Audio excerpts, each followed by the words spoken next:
Diversas reacciones generó la respuesta del presidente Boric al cuestionario enviado por la comisión investigadora del caso Monsalve. Desde la oposición aseguran que no respondió todas las preguntas, por lo que diputados de RN enviaron una carta al mandatario criticando sus respuestas. Para profundizar en este tema, tomamos contacto con el presidente de la comisión investigadora del caso Monsalve, diputado de RN, Miguel Mellado. Diputado Mellado, bienvenido a Canal 24 Horas. ¿Cómo le va? Buen día. Hola, buen día, Andrés. Bastantes temas en pocos minutos tocaste. Hay hartos temas en la contingencia, no solamente este que vamos a conversar, diputado. A ver, ¿con qué sabor queda usted cuando recibe la respuesta del presidente Boric? Son 49 preguntas, cerca de 3 meses que esperaron por la respuesta del primer mandatario. ¿Cuál es la primera reflexión en torno al tema? Bueno, la verdad es que la primera reflexión es que no respeta a las comisiones investigadoras de la Cámara de Diputados. Él hace una declaración tipo minuta, ¿cierto?, que le hacen, me imagino, sus asesores, pero la verdad es que nosotros esperamos que él respondiera las 49 preguntas, porque eso nos da todo un análisis completo de lo que sucedió en ese caso. Por ejemplo, y lo más importante que nosotros requeríamos era por qué él autorizó el viaje de Monsalve, y solo él sabía, porque los asesores no sabían y la ministra del Interior tampoco. Sobre incongruencias también de la propia respuesta con los hechos que están a la luz pública de todos los chilenos. Es que él tomó conciencia, ¿cierto? Pero no con la profundidad hasta el día jueves. Bueno, pero entonces, ¿por qué dice que el miércoles tenía todos los datos para despedir a Monsalve y lo dejó ir a la Comisión de Hacienda junto a la ministra de Interior cuando ya tenía, según él, todos los antecedentes tomados el día miércoles?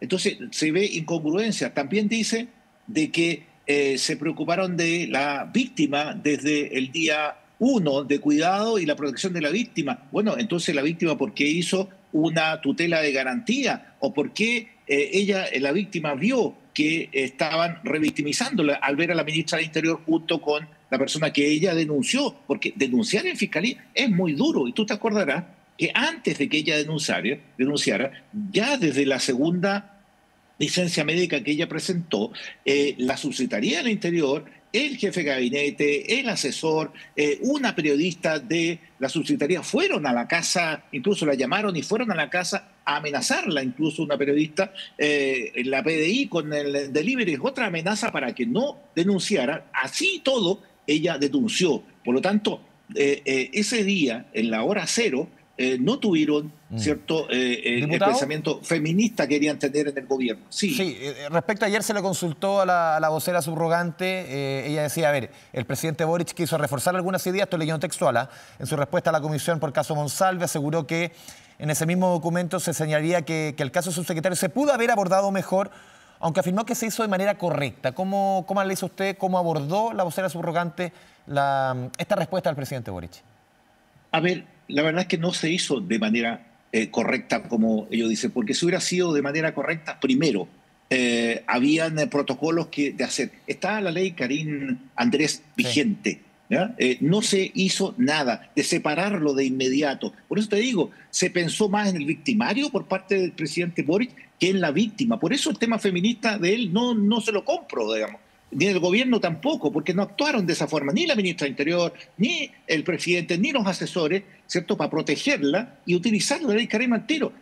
Dijeron, es que no hizo la denuncia en el Ministerio de Interior. Peor, pues, si lo hizo en la Fiscalía, que es más grave todavía. O sea, una víctima así de compungida que debe haber estado, ir a la Fiscalía es doloroso para ella y muy fuerte además. Entonces, si no hicieron los protocolos que correspondían, que están vigentes, no hicieron lo correcto como corresponde en ese minuto. Y sobre todo, el darle el tiempo, si es como que le dieron el tiempo suficiente para que él hiciera lo que quisiera. Se fue al sur, volvió, se fue con la ministra a la Comisión de Hacienda de la Cámara de Diputados a defender su presupuesto, después volvió y porque tampoco contestó el presidente Boric, porque según lo que había los trascendidos es que él no quería irse, porque su abogado le había dicho que era tema de culpabilidad si él renunciaba. Y después el presidente le dijo que se fuera como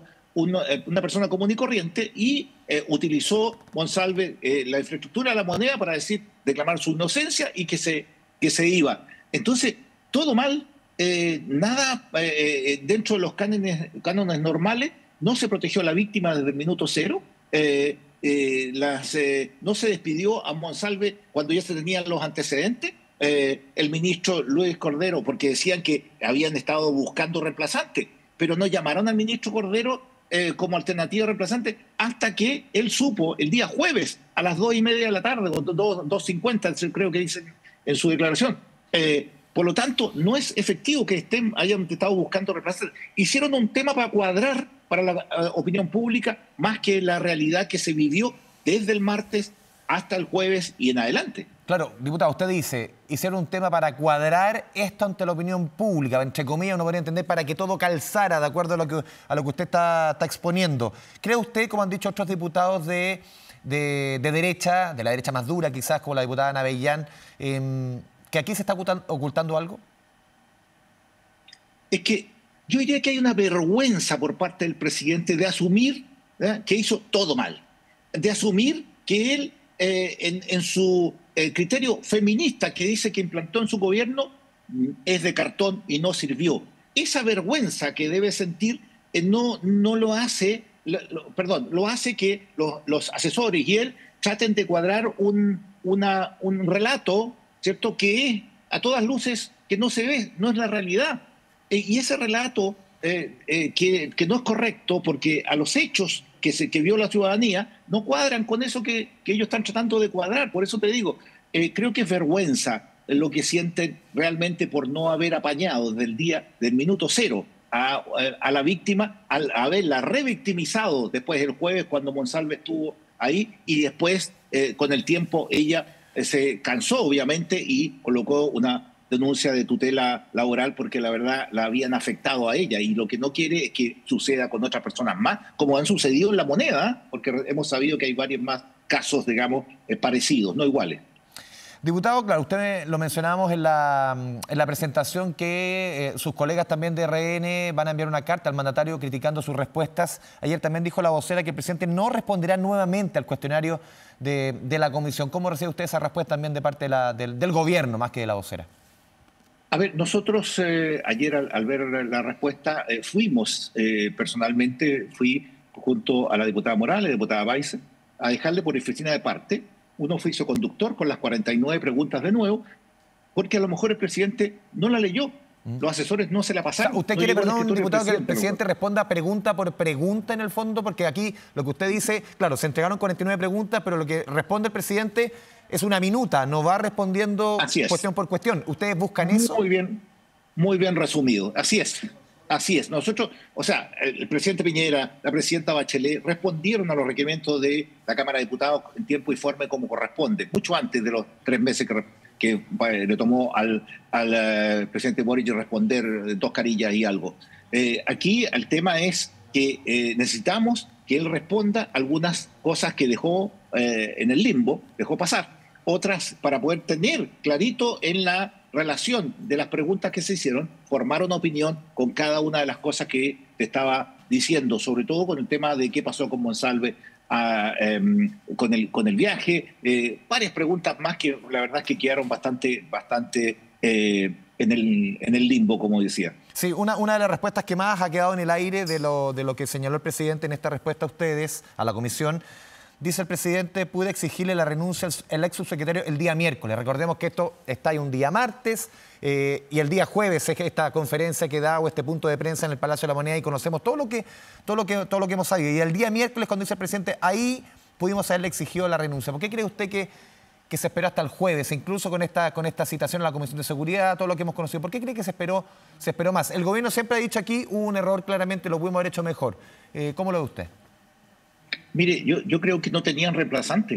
Si lo que dicen ellos que desde el día 1 estaban buscando reemplazante, bueno, no hay nadie que haya dicho que lo han llamado, lo sondearon para ser subsecretario del Interior. Y si el miércoles el presidente tenía claro que tenía que irse Monsalve, ¿por qué no lo hizo? Porque no tenía reemplazante.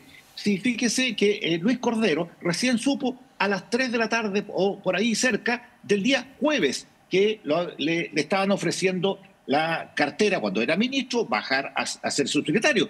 recién a esa hora. Y creo que la primera vez dijo que no, y la segunda vez le insistieron y aceptó. Entonces, el punto es que hicieron improvisadamente, como dijo la ministra del Interior, tarde, mal, improvisadamente todo. Estaban sin los protocolos que estaban correctos, ¿cierto? Y sin la perspectiva de género que debía tener todo este tema, y sin el análisis frío que debería haberse hecho. Aquí hay un tema que lo tomó el presidente con sus asesores, la ministra del Interior se fue, los dejó solos, o la echaron y no le quisieron que estuviera ahí. Todo un tema con la perspectiva de género, y también todo un tema, ¿cierto?, con la víctima. Aquí no apareció la víctima de la protección hasta un tiempo después, porque ella misma lo dice, que quedó sola. Y la revictimización que hicieron es mostrar al subsecretario en funciones, ¿cierto?, días después en la Comisión de Hacienda de la Cámara de Diputados defendiendo su presupuesto. ¿Qué pensaría o qué piensa la víctima en ese caso? Sí, diputado, lo quiero llevar a otro tema, en su condición de integrante de la Comisión de Hacienda de la Cámara de Diputados, un tema nada que ver, estos dimes y diretes entre el ministro de Hacienda, Mario Marcel, la oposición, incluso con Evelyn Matei, por el gasto fiscal, por las contrataciones, por las concesiones del Estado, y ahí hace el detalle el ministro Marcel sobre el gobierno central, le hace la distinción que no son 100.000 contrataciones durante los últimos años en el gobierno central, que es un número mucho más acotado. Incluso esta propuesta de Evelyn Matei de recorte fiscal de 6.000 millones de dólares, ahí le hace una aterrizada forzosa al ministro Marcel respecto a números, respecto a la estrategia que quería o que quiere seguir en caso de ser presidenta Evelyn Matei para apretar el cinturón fiscal. ¿Cómo lo ve usted, esta discusión, este ir y venir entre no solamente la candidata, entre la oposición y el jefe de la billetera fiscal? A ver, vamos al fondo de los temas, porque hoy viene a la Comisión de Hacienda el ministro Marcel a responder sobre el tema de Corfo, pero en lo sustantivo, lo principal, para decirle en términos gráficos y transparentemente a los chilenos. El presupuesto del 2022 lo dejó hecho el presidente Piñera con ingresos estables y gastos a la baja. Por lo tanto, el gobierno mostró, ¿cierto?, un superávit de 1,2% el año 2022. Y el 2022 tuvo también un ingreso por litio bastante alto. No estaba la regla que pedía el Consejo Fiscal Autónomo de ahorrar cierta parte de los ingresos, como ingreso permanente, esporádicos del litio, dejarlo como una parte de ingreso permanente y otra parte como ingreso de ahorro, ingreso esporádico. El 2023, los ingresos del presupuesto los hizo este gobierno, y los hizo excesivamente optimistas, llamémoslo así para hacerlo suave. Y los gastos también aumentaron. Por lo tanto, esto es como decirle a una persona que gana comisiones, ¿cierto? Mire, yo voy a ganar el 100% de mis comisiones el próximo año, entonces yo aumento mis gastos. ¿Qué pasó el 2023? El 2023 los ingresos no mineros se fueron a la baja, el ingreso del cobre también, por lo tanto no tuvieron la caja. Y los ingresos del litio que estuvieron bien en el 2023 se fueron en febrero, en agosto, todos los que iban ingresando en 2023. ¿Qué pasó en noviembre del 2023? No le cuadraba la caja, por lo tanto disminuyó algunos gastos, tampoco le alcanzó, entonces empezó a manotear de donde podía, y habían 1.500 millones de dólares que le pidió con urgencia a Corfo del patrimonio que en ese momento tenía. Tuvieron que liquidar activos para cuadrar la caja, y así todo. Hubo un déficit fiscal mucho más alto, del 2,4% en vez del 1,9% en 2023. El 2024 ya hubo otra vez un cálculo excesivo de ingresos potenciales. El ingreso del litio, ingresos no mineros nuevamente, y el 2024 cayeron ingresos no mineros e ingresos por litio. El ingreso de cobre es el que mantuvo un poco a raya, y lo peor de todo es que el Consejo Fiscal Autónomo y nosotros ya le decíamos en julio de que estaban mal calculados, que no había que cuadrar la caja. Bueno, no hizo caso omiso de la DIPRES de esto, siguió en el tema, hizo un recorte de 800 millones de dólares, recuerdes tú. Después, al final de año, tuvo que no pagar a pymes, a gobiernos regionales y todo, para cuadrar la caja con gastos del 2024 que se empiezan a pagar ahora con presupuesto 2025. El tener tan descuadrada la caja es un problema, ¿ya?, de la directores de presupuesto con el ministro Marcel. Esa es su responsabilidad. Por lo tanto, manotean de donde sea, ¿cierto?, para cuadrar la caja producto de que hicieron mal el cálculo de ingresos. Por eso, cuando nosotros estábamos con el presupuesto 2025, le dijimos y cerramos con el ministro una rebaja de 600 millones de dólares sobre el presupuesto, pero además que tuvieron acuerdo con el FMI para poder que le ayuden a calcular los ingresos. Ahí está el problema principal que se vino arrastrando 2023, 2024 y te va a arrastrar en 2025. Sí. Así que va a estar complicado este tema. Ese es el fondo de este tema, sí. Andrés. Sí, incluso lo ha dicho el Consejo Fiscal Autónomo que se requiere también un ahorro cercano a un recorte de los 1.500 millones de dólares. Pero también quiero ir al punto que quizás uno de los puntos más duros en este entrevero entre el ministro y la candidata Matei respecto al tema que se ha repetido mucho en la derecha también de la contratación de 100.000 personas de parte del Estado, y ahí ha sido bien crítico respecto al uso de estas cifras el ministro Marcel. Incluso estaba leyendo declaraciones del exdirector de presupuesto del segundo gobierno del presidente Piñera que dice los números que está entregando la moneda hoy cuadran, es decir, no son 100.000 empleados del gobierno central, son 20.000, 17.000, podrían ir por ahí. O sea, ¿se están mal utilizando políticamente cifras para atacar al gobierno? A ver, más que atacar al gobierno, el gobierno se ataca solo, digamos. El punto es que efectivamente hay un aumento de contratación, de asesores, ya, pero los que números que no saben mucho. No, está bien. Diametralmente. Sí, o sea, hay un aumento excesivo de la contratación de empleo fiscal, sí lo hay. ¿Ya? ¿Cuánto es el número adecuado? Bueno, está excesivamente en tema de asesores, sobre todo. Me mencionaban incluso gente de alto nivel del mismo gobierno, que le llegaban muchachos que no tenían ni idea, que le preguntaban qué había que hacer. Sí, ahí todo, mira, la pareja de Catalina Pérez, que era experto en defensa, después era experto por otra cosa, era experto en otra cosa. No, si está bien, diputado, si echamos la casuística, cada gobierno podríamos encontrar nombres para todos los gustos. Yo voy a los números, el 100.000 versus otro que te dice 15.000, que es muy distinto.